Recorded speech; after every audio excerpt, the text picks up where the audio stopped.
Salam sejahtera bagi kita semua. Perkenalkan, nama saya Nova Priyastanto, CGP Angkatan 4 dari Kabupaten Sragen.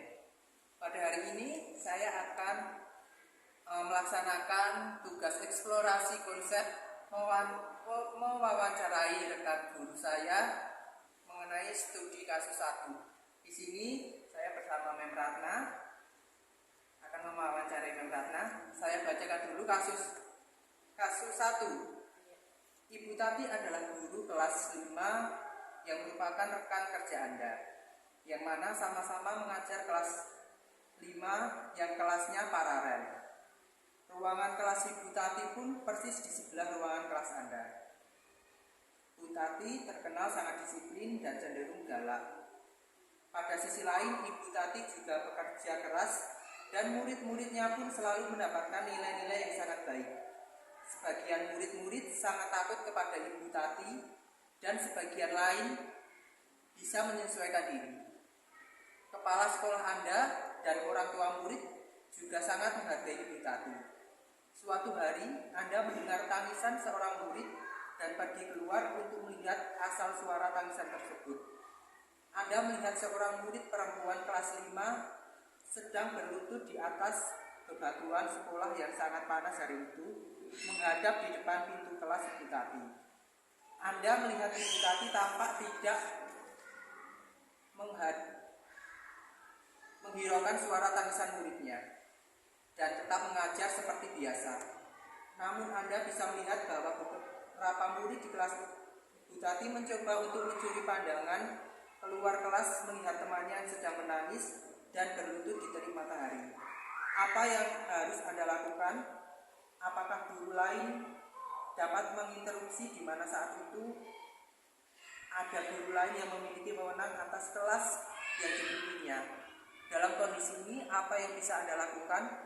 Dapatkah Anda menginterupsi mengapa dan bagaimana? Studi kasusnya demikian.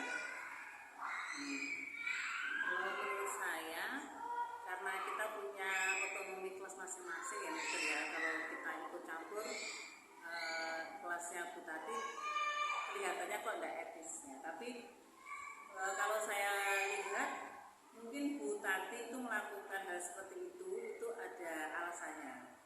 Mungkin alasan yang pertama, dia ingin mendisiplin anak.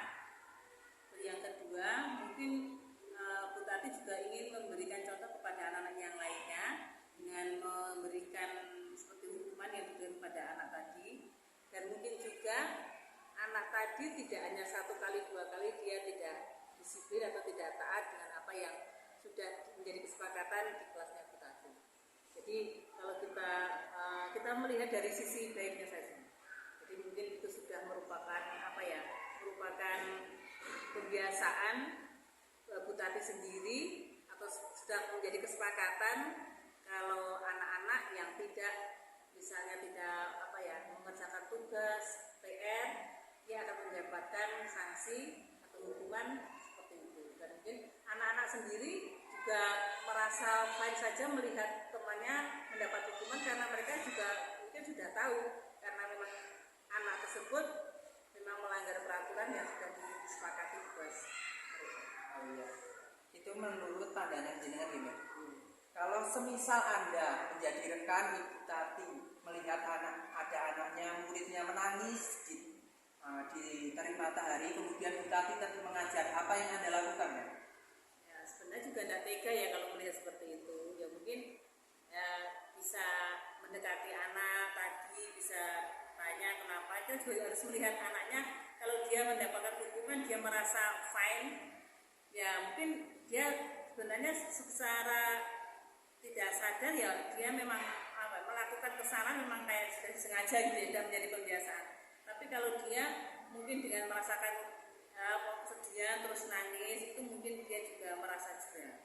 Ya mungkin lain waktu atau pas waktu istirahat, waktu Bu Tati di kantor, kita bisa mungkin dia tanya kenapa tadi kok anak tadi seperti itu. Jadi kalau kita langsung terjun, kita tanya gini, kita seolah-olah membela atau apa, kan kita tidak tahu ya. Kemudian benarkah yang dilakukan Ibu Tati tersebut dengan yang membiarkan anak tersebut ya Intinya sih Bu Tati mendisiplin anak, tapi apakah perlakuan yang dilakukan Bu Tati itu benar apa enggak menurut Bu Nani? Kadang gini ya, hukuman pada anak yang sudah besar, anak kelas 5, kelas 6 itu ada juga merupakan kesepakatan bersama, Ustaz. Misalnya gini, pokoknya besok kalau tidak mengerjakan tugas dari tadi, konsekuensinya apa? Misalnya, Bu, mungkin dijemur atau suruh lari dan sebagainya, itu ada juga. Tapi kalau memang kita melihat seperti itu, sebenarnya juga kasihan ya. Ya, tapi kalau anak yang sudah kelas 5 itu kan dia sudah nalar. Karena dia sudah tahu tanggung jawab, sudah tahu kedisiplinan. Kalau sampai masih melakukan, kadang juga guru harus harus tegas gitu. Jadi tidak seperti kalau kelas 1. Memang kalau kita memberikan hukuman kepada anak seperti itu, kadang kita juga mikir sudah berkali-kali seperti itu tapi tidak ada perubahan, berarti kan cara mendisiplin anak berarti kan ya percuma. Nah, jadi kadang mikir, wah daripada dijemur, mending dia suruh mengerjakan lagi kan juga ada.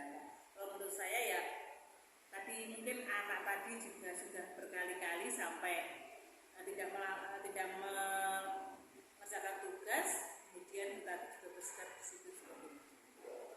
Jadi dari kasus satu ini yang kita dapat menyimpulkan bahwa setiap pendidik itu mempunyai dalam mengambil keputusan itu harus benar-benar bertanggung jawab, dalam artian seorang pemimpin itu harus mengambil keputusan yang terbaik dalam memimpin pembelajaran ini. Ya. Jadi intinya itu dalam setiap pendidik itu yang mempunyai cara sendiri-sendiri dalam mengambil keputusan memberikan pembelajaran pada anak didiknya. Misalnya tadi ini tadi adalah disiplin, tetapi muridnya dapat berkembang. Kita harus melihat dari sisi baiknya juga dari sisi buruknya, atau kita melihat tujuannya. Tapi kalau sampai pendisiplinan seperti itu, tujuannya baik atau jelek. Kalau memang tujuannya baik dengan kemudian anak bisa berubah, kemudian bisa membuat anak itu lebih baik lagi, berarti kan caranya berarti tepat.